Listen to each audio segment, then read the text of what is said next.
Bienvenue au balado Au-delà des préjugés, présenté par Diversité 02, un organisme communautaire de la région du Saguenay-Lac-Saint-Jean. Je me présente Marianne Tremblay, animatrice et intervenante pour cet organisme, et je serai votre animatrice pour cet épisode.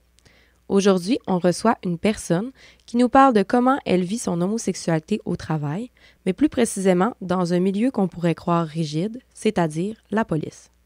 Vous allez découvrir une personne dont la citation préférée est « La fierté est la meilleure des armes ». Je vous laisse la découvrir. Bonne écoute! Bonjour Maxime, ça va bien? Bonjour Marianne, très bien toi-même. Oui, ça va bien. Je suis très contente de te recevoir aujourd'hui. Je vais te laisser en fait expliquer un petit peu pourquoi là, c'est toi qui est à l'épisode d'aujourd'hui. Parfait, ben écoute, moi je m'appelle Maxime, j'ai 35 ans, je suis homosexuel, puis je suis policier depuis bientôt euh, 13 ans exactement. Aujourd'hui, je suis enquêteur, je travaille pour un service de police dans la région du Saguenay. Donc, à force de parler un peu le 10 mai dernier avec la présidente justement de Diversité 02, ben, on a souligné ensemble des fois l'espèce de pont coupé qu'il peut avoir entre la police puis le milieu LGBTQ. Puis ben, j'ai expliqué un peu que moi, je le vivais, cette espèce de double rôle-là, de comme deux communautés différentes, que l'histoire a fait en sorte que des fois, il y a eu peut-être des éloignements. Puis ben, j'ai souligné le fait de mon intérêt à vouloir parler de ça, justement, pour recréer des ponts, pour pouvoir un peu me réidentifier correctement à mes deux communautés. Mhm. Donc, en gros, ça ressemble à ça. Bien, parfait. On va commencer en fait par une petite question. Est-ce que toi, tu as toujours été ouvert sur ton orientation sexuelle au niveau de tes emplois, école? Là, on parle au niveau du processus, ben même avant, là, euh, autant au Oui. processus de police qu'avant, là. Dans le fond, moi, j'ai fait mon coming out à l'adolescence, probablement à 16 ans. C'est mes parents, écoute, j'avais laissé des conversations dans le temps, c'était-tu MIRC, je pense? Des conversations avec des amis ouverts. Finalement, mon père avait lu conversation, fait que c'était bien rendu compte de mon Oh, orientation sexuelle. Puis suite à ça, ben, mon oncle était déjà gay avoué dans la famille. Puis c'est ma mère là, qui m'a comme questionné par rapport à ces conversations-là. Fait que finalement, ben, je me suis affirmé. Fait que dès le départ à l'école secondaire, c'était ouvert. Tout le monde savait que j'étais gay. Puis ça a suivi en technique policière. Mon chum est venu à Montréal définissant avec moi. Puis après ça, ça a suivi à Nicolette aussi. Mon chum est venu à ma diplomation. Puis, ben, un peu, je trouve que ce qui est le fun quand c'est ouvert et que le monde le sache, c'est que tu n'as pas besoin de faire ton communion nécessairement. J'aime bien qu'avant de rentrer d'une place, le monde le sache. De même, j'ai pas à mentir, t'as pas à évaluer, voir le pouls de la place. Fait que, tu sais, le monde savait que j'étais gay, que j'arrivais. Fait que de même, dès le départ, le monde qui sont à l'aise me questionnait par rapport à ma vie de couple. Ceux qui l'étaient moins, ben, ils se gardaient une petite gêne, puis ça, tu t'en rends compte. Fait que tu sais, je m'adaptais un peu à ça. La seule fois, étonnamment, que j'ai pas été ouvert, c'est, écoute, ça fait 13 ans que je suis dans la police, ça fait 13 ans que tous mes collègues savent que je suis gay. Puis, j'ai enseigné la conduite automobile au début de ma carrière policière. Puis OK. à cause que je suis rentré d'un nouveau milieu qui savait pas que j'étais gay, puis qui associait un peu mon métier à être un gars hétéro macho, j'ai comme embarqué dans ces blagues-là dès le départ. Puis là, on dirait que j'étais comme rentré dans un engrenage, un peu de mensonge, de pas dire que j'étais gay. Puis là, plus le temps avançait, plus j'étais mal à l'aise de le dire. Hmm. Puis finalement, ben, je me suis rendu compte que c'est ça. C'est la seule fois que je suis rentré dans le placard dans la vingtaine, tu sais, quand ça faisait des années que tout le monde le savait et que j'avais pas de problème avec ça. Mais c'est ça. Donc oui, tout le monde le sait depuis longtemps. Parfait. Ben, ma prochaine question, ça fait combien de temps que tu es dans la police? Mais tu me dis que ça faisait 13 ans. Euh, Ouais, c'est ça. Est-ce que il y a 13 ans versus aujourd'hui, tu as vu des différences, mettons, au niveau des nouveaux policiers plus anciens? Sans... Oui, ben, tu sais, moi, dans le fond, j'étais le. Il y avait déjà beaucoup de femmes quand même affichées homosexuelles au poste de police. OK. Puis, moi, j'étais le premier homme gay avoué, OK. dans le fond, à Saguenay, quand j'étais engagé en 2010.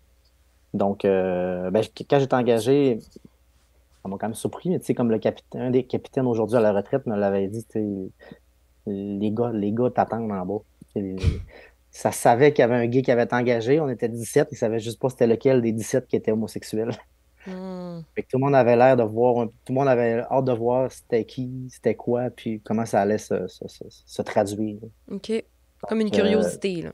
exactement une curiosité. sais, j'ai toujours ri de ça en me disant, je sais pas qu'est-ce qu'ils s'attendaient. Tu sais, ils s'attendaient-tu que j'allais arriver là avec mes talons hauts puis mes paillettes, je Les sais pas. talons hauts à cap avec. Oui, exactement. Puis finalement, écoute, ça s'est super bien passé. J'ai eu aucun commentaire. J'ai vraiment été fier de mes collègues puis de mon organisation policière. Parce que, tu sais, j'avais entendu des fois des choses comme, mettons, je savais qu'à Québec, il y avait des femmes lesbiennes qui avaient eu certaines difficultés, qui avaient pu vivre l'homophobie au service de police. Là, je me disais, mon Dieu, comment ça va se passer à Saguenay? Mhm. Puis écoute, j'ai eu aucune remarque. J'ai jamais eu aucune remarque de toutes mes 13 ans. Ça s'est super bien passé. Puis le fait d'être engagé, tu sais, on était 17. Puis j'ai eu la chance d'être engagé avec des gens qui, tu sais, il y en a certains qui étaient plus fiers d'eux-mêmes. Donc, dans le temps, on disait des métrosexuels, mais tu sais, Mhm. ça a comme un peu mélangé les attentes du monde. Le monde ne savait pas trop c'était lequel dans la gang. Il y en a que oui, il y en a que leurs radars sont plus aiguisés que d'autres. Mais ça a super bien passé. Vraiment, là, ça a passé comme incognito. Puis je te dirais même qu'avec l'humour policier qui est assez aiguisé, ben, tu sais, l'humour on a comme pu tourner ça des fois ridicules, certaines blagues, tu sais, certaines situations. Puis ça a fait en sorte que ça a été super bien accepté. OK. Au niveau, mettons, des bons coups dans ton travail, ça serait quoi que tu pourrais dire par rapport aux communautés LGBT ou toi personnellement, là aussi? Ben écoute, c'est sûr que le bon coup le plus contemporain, je suis quand même fier de mon organisation qui ont monté le drapeau LGBTQ cette année, le 17 mai. Oui, En plus de monter vraiment, tu sais, ils ont vraiment hissé le dernier drapeau le plus contemporain, le le plus plus récent. up-to-date. Ouais, le plus récent, le plus Ils n'ont pas inclusif. fait les Donc, choses à moitié. non, exactement. Tu sais, ils ont attendu. L'année passée, je crois qu'ils étaient prêts à le monter d'eux-mêmes. Cette année, j'ai relancé un peu l'invitation. Puis, l'organisation était prête. Ils sont renseignés pour justement avoir le drapeau le plus inclusif pour que toutes les communautés soient représentées. Puis, ils l'ont hissé. Donc, je trouve que c'est quand même une belle fierté pour un poste de police. C'est le service de police de la ville de Saguenay. Parce C'est- que, juste petite parenthèse, le 17 mai, dans le fond, c'est la journée de lutte contre l'homophobie, la transphobie et en fait LGBTQ-phobie maintenant. Donc, c'est pour ça souvent qu'il y a des endroits, là, peu importe, là, ça peut être la mairie, les écoles, vont faire une levée de drapeau en fait pour représenter la visibilité de la diversité sexuelle et pluralité de genre. Voilà, Oui, c'est ça. c'était Puis, ça ma tu sais, parenthèse. puis c'est une belle occasion, le 17 mai. C'est une belle occasion pour les organisations de s'afficher autant comme nous. C'était avec quand même, je pense, un double message. C'est autant de dire, ben, on est contre l'homophobie, on est contre la violence faite à la communauté, pour membres de la communauté. En tant que policier, on vous protège. Et Mhm, aussi d'envoyer un symbole quand même clair euh, aux policiers puis aux membres de l'organisation pour dire aussi à l'interne, ben, vous pouvez être qui vous voulez. mhm. Puis on accepte la diversité que ça apporte également. Fait que, tu sais, c'est pas juste envers l'externe, mais aussi envers l'interne. Oui, vraiment. Vraiment, tu sais, fait que, puis ça a permis, en plus, cette année, ça tombait bien, c'était la semaine de la police. Fait que, tu OK. sais, c'est vraiment une semaine pour sensibiliser les gens par rapport à notre métier, au métier de policier, d'être fiers de notre métier. Donc, tu sais, c'était une belle addon. C'était vraiment, oui, c'était agréable à souligner. Mm. Est-ce qu'il y avait autre chose? Tantôt, tu parlais des jokes avec tes collègues. Je sais qu'on s'en était déjà parlé, là. Oui, oui, ben, tu sais, autant tu sais, en psychologie policière, on voit souvent des choses très difficiles, puis on utilise beaucoup l'humour pour tu sais, dédramatiser tout ce qui n'est pas dédramatisable, je te dirais. Mhm. Mais tu sais, on réussit à le faire avec une facilité qui est quand même déconcertante pour quelqu'un qui n'est pas dans la police. Ouais. Donc, ça crée quand même une synergie qui est tu sais, une synergie de gang qui est très, très forte, qui est très solidaire, qui est très bonne, je trouve, quand même, pour passer au travers de ce qu'on voit puis ce qu'on vit. Puis, ben, mon intégration dans la police, je trouve que le fait que les gens ont adapté tu sais, leur blague puis leur humour à mon orientation sexuelle, ça faisait que je me sentais dans la gang. Je me sentais pas exclu. Autant des fois, c'était des jokes, peut-être quand je peux être avec une gang de gars hétérosexuels. Ben, si c'était des jokes des fois plus macho, ben, tu sais, ils l'adaptaient pour moi aussi, tu sais. Mhm. C'était autant avec mon orientation par rapport aux hommes ou, fait que, tu sais, je trouve que l'humour m'a comme intégré plutôt que m'exclure. Puis ben, ça permettait des fois moi-même, j'ai un humour qui peut être assez cinglant. Fait que, tu sais, quand, mettons, une blague n'était pas adaptée ou une situation qui était peut-être un peu malaisante, ben, je pouvais virer la situation un peu plus à la blague. Fait que ça permettait quand même de passer des messages puis d'évoluer là-dedans ensemble. T'avais pas l'impression qu'il fallait que tu te restreignes parce que tu faisais pas partie de Non, la c'est ça. gang ou quoi que ce soit? Non, c'est ça exactement au contraire, tu sais. Puis avec le temps, ben, autant au début, j'acceptais certaines blagues parce que je me suis dit, ben écoute, tu sais, il y en a beaucoup là-dedans. Il y en a beaucoup de mes collègues qui, tu sais, il n'y avait pas d'amis gays, il n'y avait pas de connaissances gays, puis les seuls modèles gays qu'il y avait, c'est ce qu'ils voyaient à la TV ou c'est ce qu'ils entendaient par rapport aux préjugés, aux stéréotypes de d'autres personnes. Mhm. Fait que j'étais comme pour le premier contact avec la communauté, veux pas. Puis, fait que, tu sais, au début, veux pas, peut-être que j'acceptais des blagues qui étaient un petit peu plus axées sur l'autodérision. Mais Mhm. là, à un moment donné, ben, plus on faisait avancer ensemble la mentalité à coups de petites bouchées. Fait que l'humour s'est mis à évoluer, puis à changer, puis à donner peut-être des blagues de niveau 2 que j'appelais, puis des blagues de niveau 3. Fait que, tu sais, c'était plus juste c'est ça, c'était plus de l'humour de base homosexuel, c'était quand même, j'étais adapté, c'était drôle, c'était de bon goût, c'était pas des blagues de mauvais goût que je chantais Mhm. de la On comprend médisance à la travers ça. réalité, là. Exactement. Ouais. Fait que, tu sais, c'est ça. Tu sais, tu sais, mes collègues, mes amis également, ben, tu sais, ils sont mis à comprendre un peu la différence des fois de culture. Tu sais, la culture Mhm. homosexuelle, la culture LGBT, qui est quand même, qui a des différences qui peuvent être importantes des fois par rapport à la culture hétérosexuelle. Mhm. Donc, ça s'est mis, l'humour a été adapté à ça, cette différence-là. OK. Mm. Est-ce qu'il y a des particularités, mettons, en lien avec ton orientation sexuelle qui fait de toi, mettons, le policier que tu es aujourd'hui? Est-ce que... Je pense que oui. Tu sais, il veut pas, chaque minorité, autant sexuelle qu'ethnique, que des divergences d'opinion des fois, je pense qu'elle apporte son lot à la communauté policière pour les interventions policières. Tu sais, veut pas, c'est un métier quand même d'autorité. Mhm. Donc, chacun amène sa diversité puis sa façon de penser qui est différente, qui fait que la globalité des interventions se, se, se- s'améliore, je pense. Vraiment. Parce que veut pas, ben, chacun amène, euh, chacun amène sa réalité, fait en sorte que tu comprends l'autre avec qui tu interviens. Fait que ça s'applique autant aux cultures qui sont différentes, aux religions qui sont différentes, aux minorités techniques, qu'aux orientations sexuelles. Même aussi, même les femmes. Tu sais, les femmes ne veulent pas dans la police. Ça l'a amené quelque chose de bien, de différent, Mhm. on intervient tous différemment. Donc, je pense que oui, cette minorité-là apporte de quoi oui, comment je pourrais dire ça? Mais as-tu des exemples, mettons, de situations où est-ce que toi, ta vision, ton regard amenait quelque chose de différent avec tes collègues? Ben, par exemple, tu sais, veux pas, de façon très contemporaine, on peut parler des drag queens qui vont lire des livres pour les jeunes enfants dans les bibliothèques ou dans les écoles. Mhm. Ben, tous ces sujets-là qui sont contemporains, ben, c'est des enjeux qui nous touchent parce que, tu sais, ils demandent d'avoir de l'assistance pour les policiers. Mhm. Fait que les policiers vont sécuriser les drag queens. Fait que veut pas, ben, c'est un peu tout ça aussi les enjeux des années 90, c'est que la communauté LGBT se disait non protégée par les policiers. Ils vivaient des actes homophobiques, puis les policiers les défendaient pas. Mhm. Ce qui a créé des distances que je parle un peu en début de balado. Oui. Puis ben, aujourd'hui, cette distance-là, je suis à même de voir qu'elle est beaucoup moins présente. C'est sûr qu'il y en a qui doivent la vivre, mais je pense qu'elle est vraiment moins là. Puis le fait, mettons, d'avoir quelqu'un qui fait partie d'une communauté LGBTQ dans les postes de police, ça fait en sorte que quand il se passe des situations comme ça, ben, des gens qui ont des questions, des alliés, c'est juste méconnu, qui ne savent pas c'est quoi une drag queen, qui ne savent pas c'est quoi, dans quel but, par exemple, qu'ils vont lire les textes, ben, ça permet de créer des discussions qui peuvent faire avancer la réflexion, puis qui peuvent Mhm. favoriser une intervention qui est beaucoup plus respectueuse envers l'autre. Mhm. Parce que de ne pas comprendre l'autre, ben, ça peut faire en sorte que tu peux avoir une peur, tu peux peut-être plus voir le danger ou l'incompréhension ou l'abus de l'autre. Tandis que quand tu comprends la situation de l'autre, ben, je pense que l'intervention est plus respectueuse, ça devient plus sécuritaire. Tout le monde s'en sort beaucoup plus. Ça humanise l'intervention. Mhm. Parce que, tu sais, dans le fond, on se rappelle qu'en 1969, l'homosexualité a été décriminalisée. Puis, jusqu'aux années 2000, en fait, il y avait des descentes de police dans des bars gays, où est-ce qu'il y avait beaucoup d'arrestations qui se faisaient, alors qu'au final, il n'y avait rien vraiment d'illégaux qui se faisait.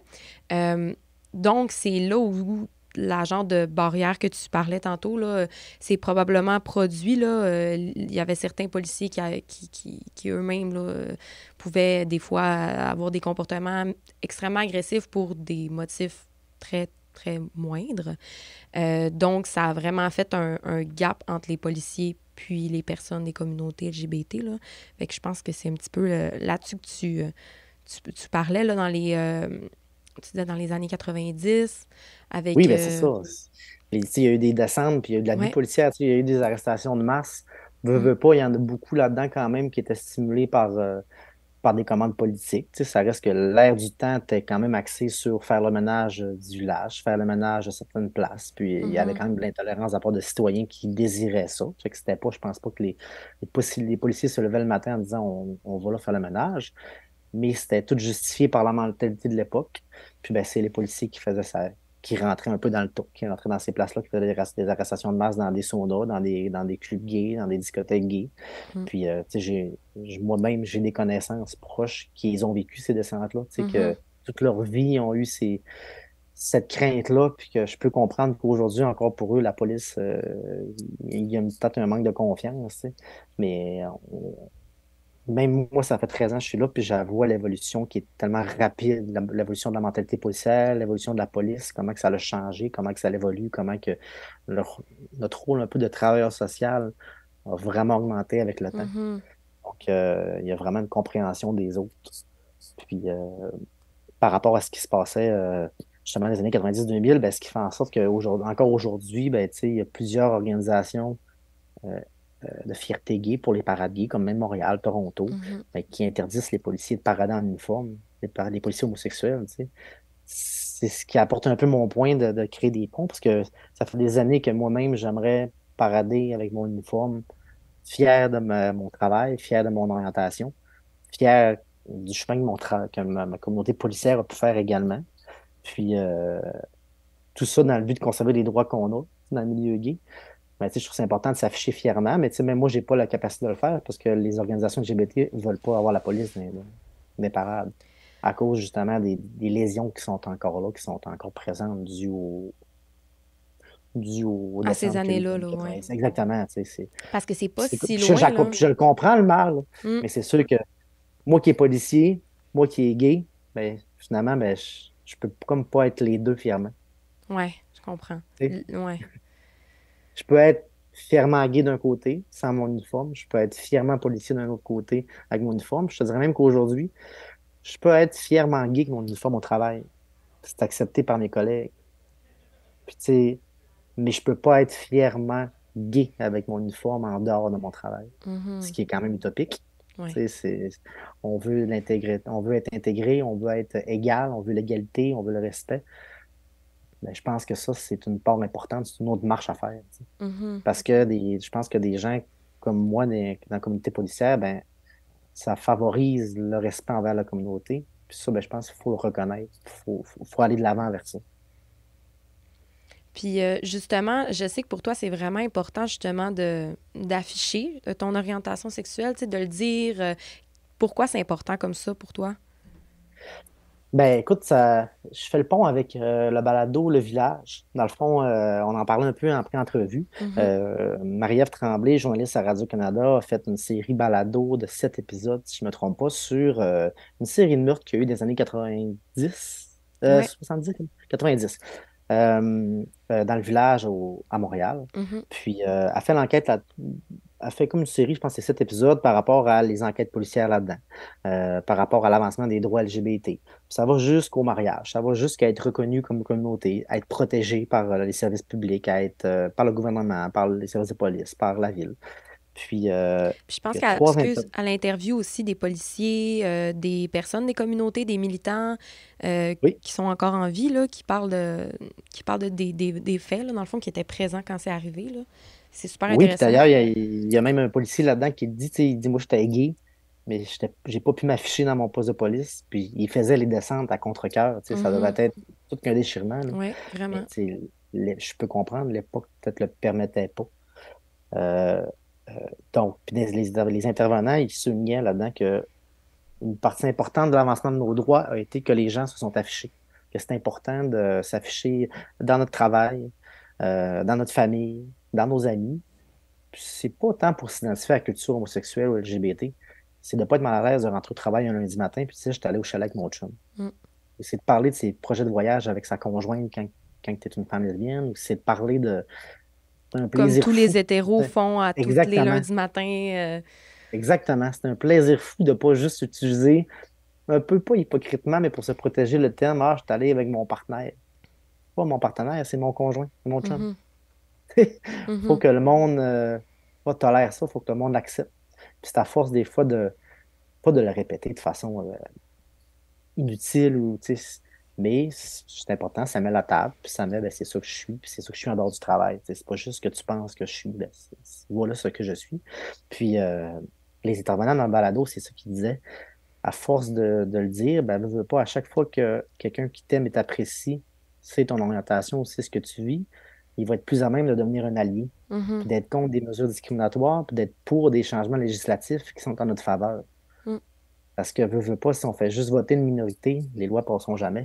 Veux pas, faut avoir des alliés Mm. pour avoir le 51% de voix pour faire améliorer notre sort, pour faire améliorer nos protections. Améliorer ou préserver, parce que des fois, on Exactement. peut perdre des droits là aussi, là. C'est pas Ben oui, acquis. puis je pense qu'il faut se le rappeler que même la Charte québécoise, tu sais, les, les orientations sexuelles sont protégées par des jurisprudences, mais tu sais, c'est pas enchâssé au fédéral, là.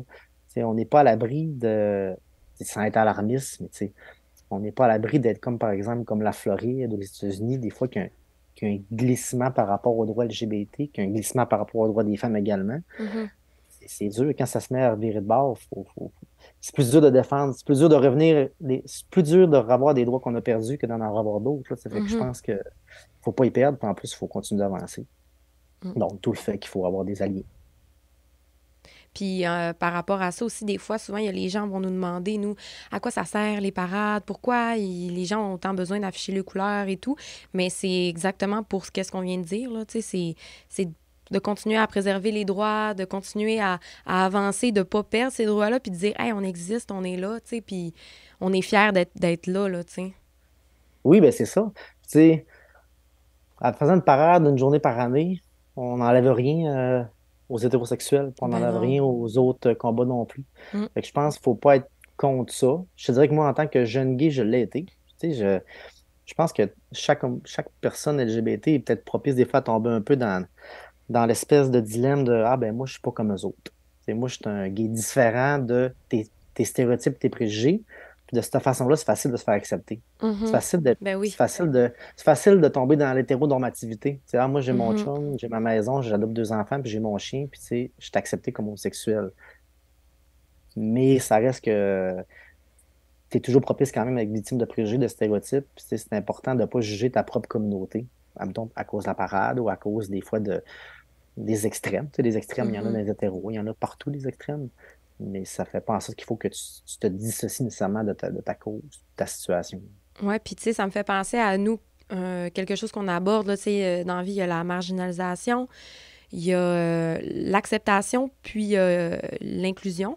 Marginalisation, on est dans le descendre quelqu'un, là, tu sais, de par la violence physique, psychologique, en tout cas, des gestes homophobes, transphobes et tout. Dans l'acceptation, on va être plus dans le OK, cool, t'es gay, mais on n'en parlera jamais. Fait que ce serait plus, comme tu dis, un peu la personne qui tombe dans le OK, moi, je vais tomber dans le standard un peu hétérosexuel, faire ma vie, puis me rapprocher le plus possible mettons, une vie conventionnelle. Puis je parlerai pas trop, je ferai pas trop de bruit pour qu'on m'accepte parce que j'en parle pas, puis parce que je fais pas de vagues là-dessus.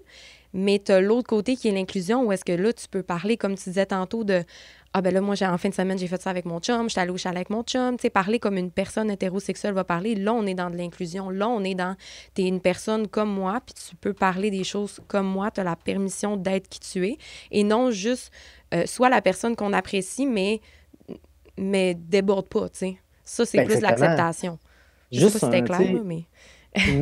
une marque d'affection, là. C'est chaque personne, quand ils se disent je suis accepté, faut qu'ils visualisent ça, tu sais. Est-ce que je peux donner un bec affectueux d'une demi-seconde au cinéma avant que le film commence à mon chat? Comme n'importe quel hétéro fait. Mhm. C'est des marques d'affection qui sont pas. Je parle pas de là On parle pas d'un grand Du French, gros là, non, French c'est ça. présomptueux. Non, non, c'est juste c'est de se tenir la main en marchant sur la promenade dans le Vieux-Québec. Tu sais, c'est des choses qui sont quand même banales pour le commun des mortels, c'est de vivre la romance Mhm. aussi. Tu sais, je pense qu'il y a beaucoup de gens qui, peut-être qu'on se l'avoue pas qu'on veut pas le vivre, on se dit ah non, je suis accepté, puis c'est correct, mais on le fait pas, mais pourquoi qu'on le fait pas? Mhm. Tu sais, puis on les voit les regards, des fois nous regarder, puis je voyage beaucoup avec mon conjoint, je suis avec lui depuis 5 ans, puis j'ai toujours un plaisir fou d'arriver au Canada, puis de s'embrasser à l'aéroport. Je me dis, et que je suis fier de mon pays, puis je suis fier des droits que j'ai ici, puis je le fais parce que je veux que tous les nouveaux arrivants voient qu'au Canada, je peux embrasser mon chum. Mhm. Puis c'est important parce que, Mhm. tu sais, c'est ça la réalité. C'est ça. Pour moi, c'est ça ma normalité. Puis c'est Mhm. ça que je veux. Fait que je veux que ça le devienne pour tout le monde aussi. Puis d'ailleurs, on en avait parlé la première fois qu'on s'était rencontrés, là, des voyages. Je voudrais Oui, t'entendre là-dessus, ta préparation de voyage avec ton conjoint, ça ressemble à quoi? ben c'est sûr qu'on check, on regarde toujours, peu importe le pays qu'on va, puis si on est allé en Asie, en Amérique du Sud, en Amérique centrale, en Europe, puis un peu partout, puis chaque fois qu'on choisit des pays, ben on va quand même tout le temps voir l'homosexualité là-bas, c'est comment? C'est-tu avancé? C'est-tu pas avancé? C'est-tu sécuritaire? Y a-tu des borgués? Tu sais, la présence de borgués, ça nous en dit quand même beaucoup par rapport Mhm. Ça montre l'ouverture. à- Exactement. Puis c'est étonnamment à date, je te dirais qu'il n'y a pas un pays qu'on est allé qui n'y en avait pas. Des fois, il y en a juste un, mais c'est toujours surprenant. C'est aussi surprenant de voir qu'il y a toujours la même faune homosexuelle partout dans le monde. Qu'est-ce Il que y tu a les veux mêmes dire? personnes. Ben, il y a tout le temps une drag queen à l'entrée, il y a tout le temps OK. les, je dirais, les stéréotypes gays sont les mêmes partout.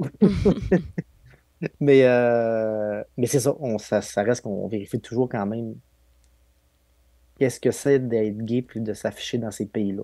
Pour votre sécurité, Si dans le on- fond. pour notre sécurité. Également, pour voir aussi c'est quoi les limites de où on peut aller. Tu sais, on peut-tu juste se flatter, avoir juste des fois avoir un regard amoureux, mais ça paraît un regard amoureux quand t'es Mhm. deux face à face dans un restaurant. Tu sais, quand t'es deux gars, c'est bien beau dire que t'es des frères ou des cousins, mais on va-tu dire qu'on est des frères des cousins, on va dire qu'on est des conjoints quand on parle à un inconnu d'un bar. Tu sais, c'est arrivé qu'on laisse ce dilemme-là puis qu'on choisisse soit de ne pas le dire ou de le dire. Même, tu sais, ça arrive souvent dans des pays qu'on réserve des chambres d'hôtel, ben, tu sais, on réserve un leaking, mais qu'on arrive à réception, puis que de façon gentille puis bienveillante, la personne voit qu'on est deux gars, ben, veuille même des fois nous upgrader gratuitement pour avoir deux chambres. Pas deux chambres, excuse, pour avoir deux lits, mais que c'est deux plus petits lits. Fait que nous autres, on pousse pour avoir notre grand leaking. La personne ne comprenne pas, puis qu'on pousse, puis finalement, ben, ça fonctionne, mais ça reste que c'est drôle de voir des fois la différence de culture, puis que pour eux autres, c'est peut-être pas des fois des sous-entendus évidents, de dire que ça se peut qu'on soit homosexuel ou qu'on soit un couple. Mhm. Que vous êtes à l'aise avec ça. Exactement, qu'on est à l'aise, là, tu sais, qu'il n'y a pas de cachette, puis que... Mm. Ben, en tout cas, je suis vraiment contente de voir que le milieu de police est beaucoup plus ouvert que ce qu'on pourrait penser. Puis on voit que ça va vers une bonne voie. En tout cas, là, il y a des beaux changements qui se font. Puis même pour l'avenir, là, je pense que ça va aller en s'améliorant. Est-ce qu'il y avait d'autres choses que tu voulais rajouter? Ben écoute, tu sais, vu qu'on termine un peu sur le thème de la police, suite à mon embauche, tu sais, je voulais juste préciser, ben justement, ça l'a permis, pas ça l'a permis, mais veut pas. La démonstration d'ouverture que mes collègues ont eue envers moi a quand même permis à d'autres policiers plus âgés que moi de pouvoir sortir du placard, dire qui ils sont, puis vivre leur vie pleinement. Ils sont rendus maintenant en couple avec un conjoint, puis ben, ils peuvent au quotidien en parler avec des Mhm, collègues de travail. Ce qui est quand même, je trouve, vraiment une bonne évolution, vraiment. Ça fait vraiment. vraiment un beau milieu. Puis tu sais, euh, pour faire aussi un parallèle avec le balado justement du village, Oui. ben, les intervenants terminaient le balado, qui parlent un peu de façon plus contemporaine, ben, ils disaient maintenant qu'on a nos droits, maintenant qu'on peut être fier, maintenant qu'on peut être qui qu'on est, ben, la prochaine étape va être quand même d'avoir. Ils se sont rendus compte que c'était important que les gens soient maintenant à l'aise d'aller vers les milieux policiers pour déclarer des fois des crimes pour lesquels ils sont victimes. Puis je suis à même de constater que depuis les 13 dernières années, ben, il y a une évolution du nombre, par exemple, de violences conjugales d'un couple homosexuel de déclarer au service de police. Est-ce que c'est une bonne chose? C'est pas une bonne chose qu'il y en ait Que ça de la existe, violence. là. Ouais. C'est pas une bonne chose que ça existe, là, on s'entend là-dessus. C'est pas une bonne chose encore aujourd'hui en 2023 qu'il y en ait. Mais je pense pas qu'il y ait une augmentation de violence d'un couple homosexuel. Je pense juste qu'il y a une augmentation des crimes déclarés au service de police. Mhm. Le chiffre Qui, noir qui- qu'on appelle, exactement. là. Qui, je crois, est vraiment une bonne chose, puis qu'on s'enligne vers la bonne direction. Parce que maintenant, ben, les gens ont confiance, ils Mhm, appellent, ils portent plainte. Autant d'agressions sexuelles, des couples homosexuels, des violences conjugales, autant chez les couples de femmes, que des fois faire intervenir que des gens qui sont en pleine transition sexuelle, que c'est malaisant, là, tu sais, déclarer que tu étais victime d'agression sexuelle quand tu es en pleine transition, ton mhm, identité est en plein en train de changer. Il faut que tu racontes des détails des fois que tu n'as pas envie de dire, mais à un policier, tu ne sais pas s'il va te comprendre. mhm. Ben, c'est le cas. de plus en plus. Fait que je trouve que c'est vraiment une bonne chose. C'est quand même un gain pour tout le monde.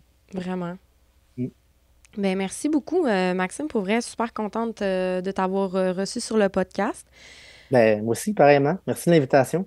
Ben, je te souhaite une bonne journée. À une prochaine.